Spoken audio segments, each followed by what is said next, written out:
International school curricula offers different ways of learning, which doesn't focus on only one country's style of teaching, but instead takes ideas from different parts of the world to give students a wider understanding of the world. This curricula is learned and taught in over 1,000 schools and more than 90 countries. In Uganda, the international curricula is taught in around 30 education schools, and one of these is Galaxy International School Uganda, established in 2012. Therefore, this year our team is unlock the potential of the students.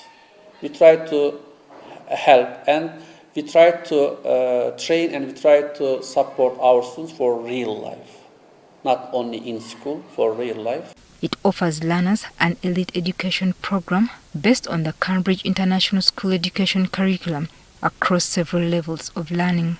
The Cambridge International Education curriculum at Galaxy International School starts with the earliest foundation stage.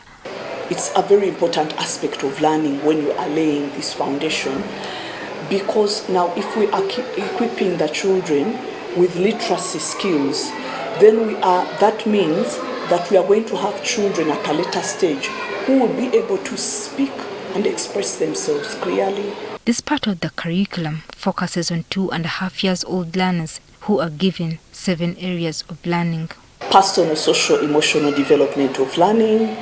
It includes communication and language, physical development, mathematics, literacy, understanding the world, expressive arts and design. The learners are then assisted to fully transition into the Cambridge curriculum at the primary level, where different learning components are offered in the core subjects of mathematics, English, and science.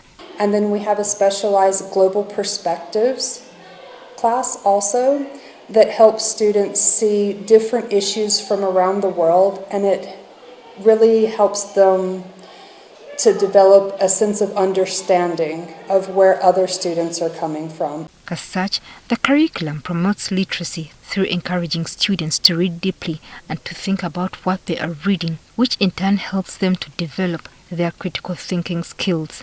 So for instance, in our Year 5 class recently, we've been talking about proverbs from around the world, and our students have been bringing in different proverbs that they're sharing with the class. The curriculum also prioritizes a student approach by focusing more on the student's needs.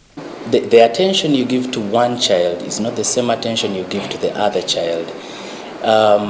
We kind of are more specific onto what does this child exactly need to thrive? What is their learning style?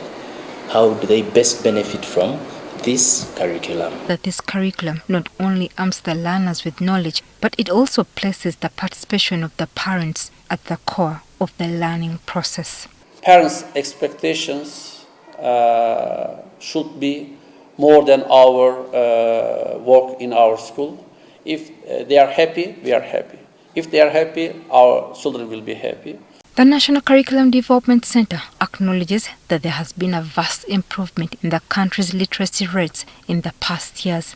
As government and at the Curriculum Center implemented the policy of using the local languages to teach literacy in the lower grades. That is, the children in primary 1 and 2 and 3, they have what we call the literacy hour. And in that literacy hour, we expect that the children are taught how to read and how to write in their languages. Nampera notes that the international curricula has also played an important part in improving literacy in the country. They prioritize learning language or literacy or practicing literacy skills in context. So they draw on the learners' contextual issues, they bring out the contextual issues, and children practice this, not just cramming the past tense, this and the grammar, but really practicing literacy. On what can be borrowed from this curricula and incorporated into the national curriculum, Nampera points to the area of early childhood learning. The first years of schooling are critical in literacy development. So what the international curriculum does, which I think we must emulate, is that there is time set up for teaching the children reading and writing. Nampera also urges that adding multilingualism or bilingualism should also be considered in a bid to improve on literacy. Children are allowed to speak their languages, to express themselves in the learning context, in their languages. I think that is also very important for us to emulate as our learners are working through this literacy journey. Joyce Nakato, NTV Weekend Edition.